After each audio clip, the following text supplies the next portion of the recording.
about, let's start with the Green Bay game. Green Bay, Tampa Bay. I'm not going to lie. Around halftime, I was like, fuck, this is about to be a blowout. And this is just the same shit we see from Green Bay every year when they get a chance to get over the hump. They blow it. But they came back. You know, Aaron Rodgers brought them back. There was a couple of things I didn't like that happened throughout the course of that second half. I think the biggest one, of course, everyone is talking about today is why did they kick a field goal? Or to me, the bigger question, why the fuck didn't Aaron Rodgers jog into the end zone like he would have on third down instead of throwing into double cover or throwing into a tightly covered position in the middle of the field? He could have literally jogged into the end zone off the right hash had he looked up and seen that there were no Buccaneer defenders within 10 yards of it. But what do you guys think about this game, man? You know, 5 points, you can kick it off, man. What did you think about this? Yeah, that play, I thought he looked like he was about to take off, and then I thought I saw someone come in, and maybe he got sacked 5 times that game. Maybe he wasn't feeling having his ribs get rocked again, and he was like, all right, I'll just, throw it in and we'll see what goes from there. But, I'm not Aaron Rodgers. I don't see what he sees. The real question I had is like, why didn't they go for it on fourth down and try to get the 6? And they would have gone for that would have tied it, right? Or at least it would have had him down by 5. Yeah, would have had him down by 5 instead of in a pretty rough situation where they needed a touchdown to tie. So I was like, why didn't they do that? But at the same time, their defense didn't hold. Their defense didn't get them the ball back. It was an ugly game for them. It was disappointing. They had opportunity after opportunity. And you see the brokenness in Aaron Rodgers after the game, that he is going to end up maybe just becoming the greatest quarterback that got right there every time. Like, that should have won more.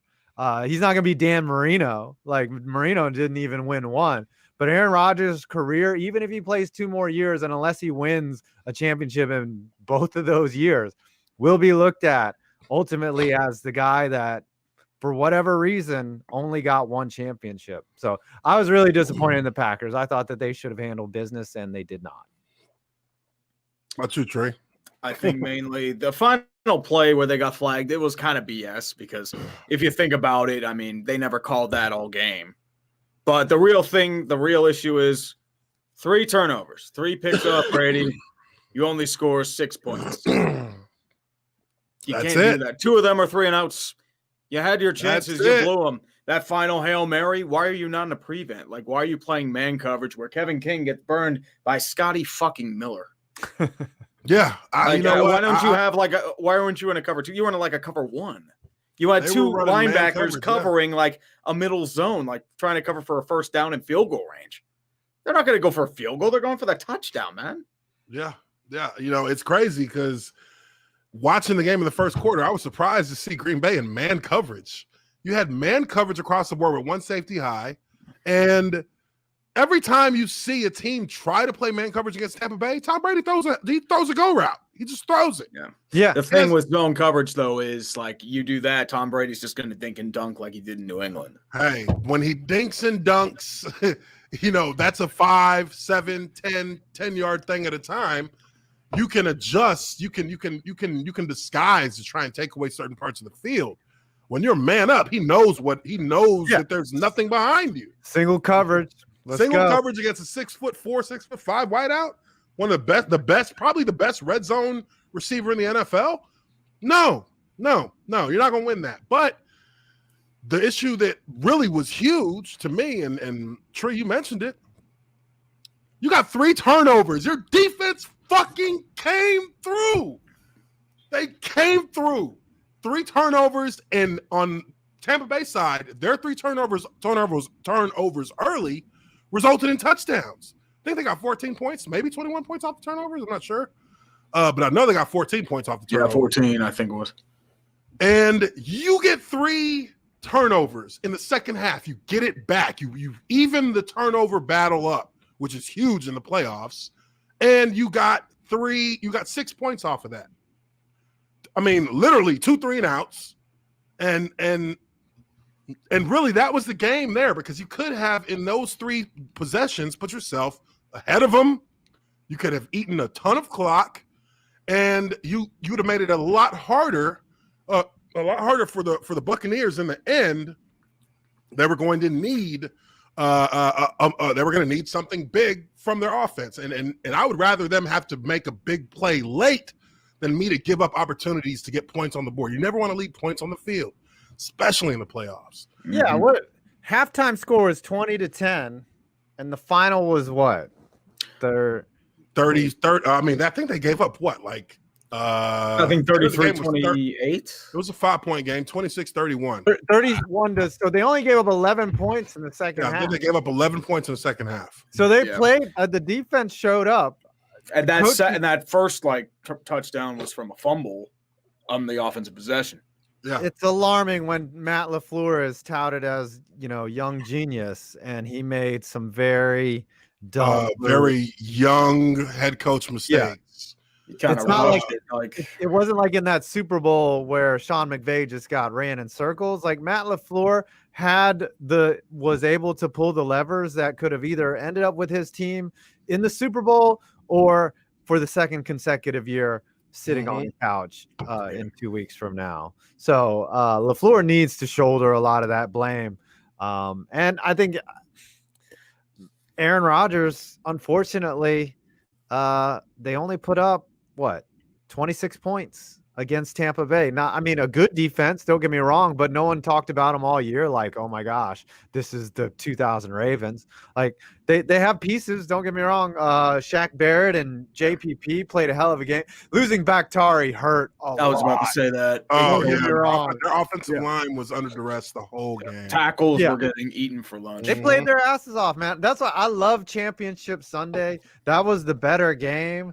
I was really disappointed in the Bills, because usually on Championship Sunday they're just hitting out there. They're hitting like Alabama LSU. They're hitting like college kids, because they're like, man, the pressure's on them. Because once you get to the Super Bowl, the pressure's off, right?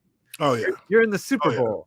No one could ever take that away from you. But man, for the Packers to not show out like that again, just really disappointing. Yeah, it was. And this is what they wanted, right? This is what Aaron Rodgers wanted. He wanted that home game. He's playing arguably the best football he's ever played at the time. I mean, how did they find a way? How did they not figure that they were going to need to take every risk necessary to beat Tom Brady in the end? I mean, a field goal only makes the score look better, but I mean, you got to go for the touchdown. The only way it made sense was they were trying to gamble on their defense. They were trying to gamble on stopping Tom Brady with 4 timeouts, with the 3 timeouts and the 2 minute. Actually, it should have been 3, but the kick returner just slid with like 2:02 left. So he gave him 4 timeouts. Warning. He gave him 4 timeouts, and come on, I mean, I was hoping they could, but in my heart, I knew, look, this is not a situation Tom Brady's about to fuck up and let y'all get an opportunity to win off of. Gotta give him credit, unfortunately. Yeah. You have to give Tom I won't Brady call him to go to shit, but the quarterbacks. That's it. Yeah. Yeah, he did throw 3 picks, but it didn't cost him. If Green Bay somehow got the ball back, they march down and score, and they're marching on the Super Bowl, Tom Brady would be getting roasted into the sun right now. But he didn't. He's going to his 10th Super Bowl. So I think a lot of it comes down to whether something did work out or not. And unfortunately for the Green Bay Packers, not much worked out. Not much worked out at all. Yeah, it just didn't work out for them when it came down to it. I feel bad for Aaron Rodgers, kind of, because now he's in a tough spot. Now he's really in a tough spot. He has another year on his contract. He's there till 2023, and I mean, dude, that's a hard climb to make again at his age. That's a tough climb to make. I'm not sure that. I'm not sure. I'm not sure he has the heart to do it anymore. Especially I think that kind of when he's been looking over at the bench and someone that could have been a defensive tackle or a backup offensive tackle is in the form of his replacement sitting there, a first round pick, Jordan Love. You could have had Patrick Queen. Right, which made sense to bring in. You know, they have to plan for the future, but not with the first round pick. Yeah, not with the first round. Not when you trade up. And they were there, man. They got the number 1 seed. I remember when I was a kid, nobody came into Lambeau and won ever. Right? I think Michael Vick was the first person to come into Lambeau and actually win a playoff game. And I think they've only lost. I think now that's their 3rd total loss at Lambeau in the playoffs in their entire history. Yeah. I think that the Giants in 07. And Aaron Rodgers has had those games where he just been off, right?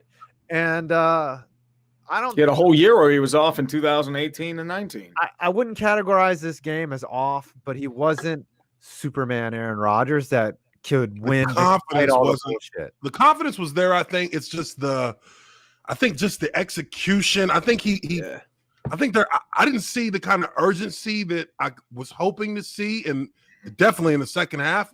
I didn't want him to panic, but I felt like at a certain point, and this is cliche as fuck for football, but at a certain point, he needs to like vocally and physically, you should see his urgency start to come out at his players. Motherfuckers dropping passes. Man, I would have been in somebody's ass with those fumbles they were having early in the game. Like, yeah. No, get him off the field. Don't put him back in the game if he's fumbled twice. No. If they don't give up that touchdown at half, though, they go into half down 13-10, right? Mm-hmm. Yeah. And maybe 16-17-10, but that's really about it. They probably if they give a field goal. But there were so many fuck ups on that play. There was a dropped interception right before that. Tampa ends up going forward on 4th and 3. They convert that, so they played horrible defense. I think they manned up on that look, and the tight end got open. And then they give up the Hail Mary. Like, they just blew that whole sequence. And I thought that after the dropped interception, I was like, oh, they're just going to punt right here.